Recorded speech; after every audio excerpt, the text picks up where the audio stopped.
Hi, Easter's just around the corner and I have a fun project that I want to share with you. It's in this case, Easter themed cookie box that you can put in your favorite bunny's basket. You can use as a place setting at the table for your Easter dinner, but it can be adapted to pretty much any holiday, any event, any occasion. This is just particularly oriented towards Easter. So what I'm going to do, I have some decorated cookies here that I am going to use to make the cookie box. I've got some that are a little bit more elaborately decorated. I got some that are very simply decorated. It doesn't matter which ones you use. It's really your choice. And then in addition to the decorated cookies, I've got these cookies that are the same size and shape as the fully decorated, but what I've done is I've cut out the center, and I've got, in this case, again, Easter egg cookie cutters that I'm using. One that's about 4 inches and the other one's about 3 inches. So I cut out the big cookie and then I take the center out and that becomes the sides of the inside of the box. Okay, so we've got the cookies. I'm going to set the extra ones aside, and we're going to work with the orange ones. These are some of my favorite colors, so I'm going to work with those. In this case, I'm going to take one of the cookies, I'm going to flip it over and look at the inside so that when the box is fully assembled, you'll be able to see that it's decorated on both sides, on the front and the back. Okay, and then essentially what we're doing is we are layering 2 of the cookie rings on top of the base, and then we're going to be putting the top on. So we've got like this nice little deep, it's about maybe 1.5 inch deep cookie box, and it leaves a lot of room for putting candy, treats, pretty much anything you want, even little gifts if you've got something that you want to put on the inside. In this case, you can leave it completely bare on the inside, but I've also got these tiny little cookies. I've got a little bunny, I've got a little duck, a little tulip, and a little butterfly. And I thought it might be kind of fun to put that in the bottom of the box. And then when your bunny is opening the box and eating the candy inside, they find this extra little surprise in the very bottom. So I think in this case, I'm going to work with the bunny. I think he's really cute. So just to kind of show you the assembly before we start putting it together, we've got one of the rings. We'll position the bunny on the inside so he fits in there really nicely. We'll position the second ring, and then we'll put the top on. And of course, we'll put royal icing between each of these so that the pieces adhere to each other and it becomes a nice solid box that you can set on its side. You can stand up. You'll be able to work with it, wrap it up in a little package with a cellophane bag and put a ribbon tie on it. You'll be able to do all kinds of things with it because it's going to be a really nice self-contained little box. So we're going to go ahead and start the assembly.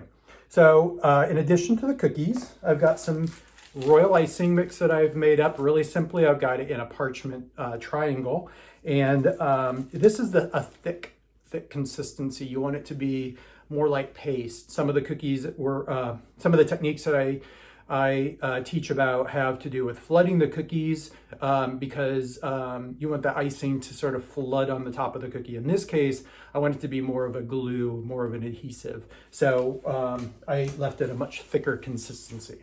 I'm just going to snip off the end, maybe about 1/4 inch. Again, if you've taken my classes where I'm flooding, we cut off a very tiny piece so that the icing comes out in a very thin flow.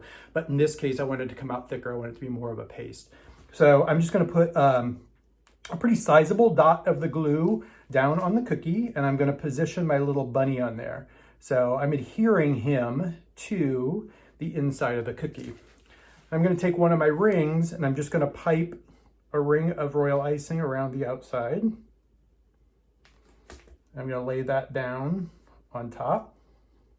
And since we've got the cookie cutter that we used for the center is the same cookie cutter that was cut for the top, it fits on there really nicely and you get a really nice sort of fit. So once we've got that first one down, we're going to go ahead and lay some more icing down. Now we're going to position that second layer.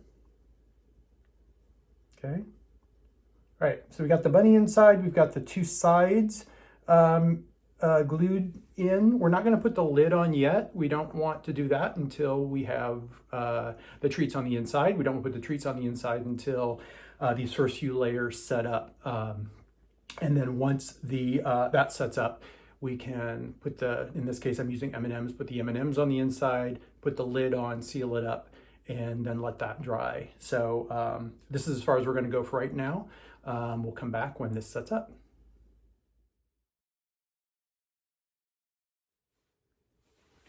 Okay, so I've let the cookie dry for about an hour. That way all of the pieces adhere nicely to each other, things won't move around, and we can take the next step.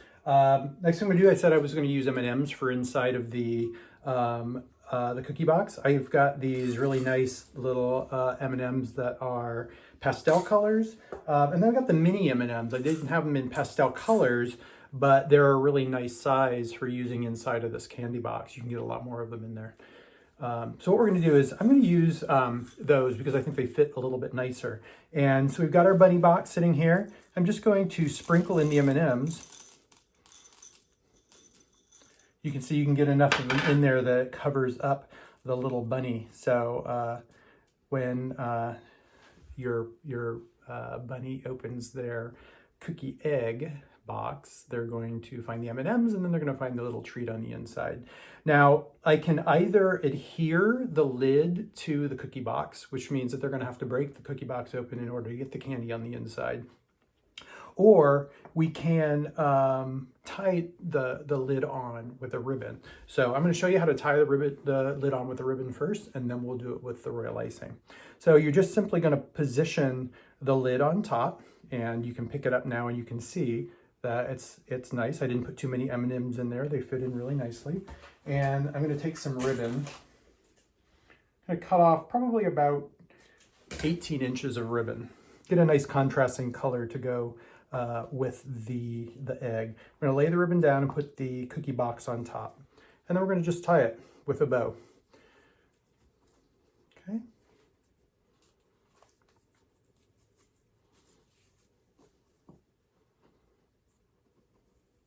Now the lid will shift around a little bit because it's not adhered on, but if all you're doing is putting it on someone's plate for a little favor for a dinner, then that's okay. If you're putting it in an Easter box, it might be a little bit, or basket, it might be a little bit more fragile, so you should think about that. But it looks kind of cute. We've got this nice little box now. It's tied with the ribbon. It's easy to get the candy on the inside, so you don't have to worry about breaking the box in order to eat the candy. It's all set to go.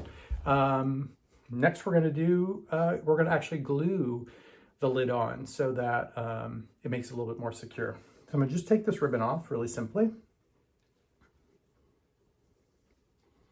Or not so simply.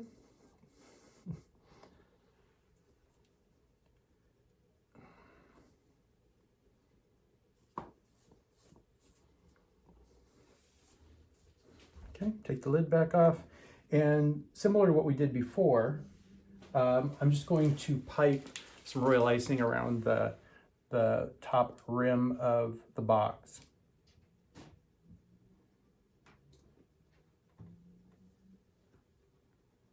You don't need a whole lot. The royal icing dries really, really hard and really strong. So even just putting a relatively thin layer on there will be enough to adhere the lid. So we've got the lid, the layer of icing on. We're just going to set the lid on there. So press it down, make sure it's good and seated in there. And then we're going to let that sit for probably about another hour. Unless you're making these right before your dinner, you can leave these to sit, or right before you're going to give them to someone. You can let them sit for overnight, and then in the morning you can package them up or set the table, whatever you're going to be doing with them. So at this point, everything is complete. And last thing I'm going to do for you is I'm going to put these into a cellophane bag and tie it once this seals up. It just adds another nice little layer of sort of finish to it. Again, you get that little nice pop of color with the ribbon. You've got the cookie, the box. It's all packaged nicely. Someone can take it home to keep it. They can set it aside to look at it. They can do whatever they want with it. But yeah, we'll come back and once this sets up and is dry, and we'll package it with the ribbon tie.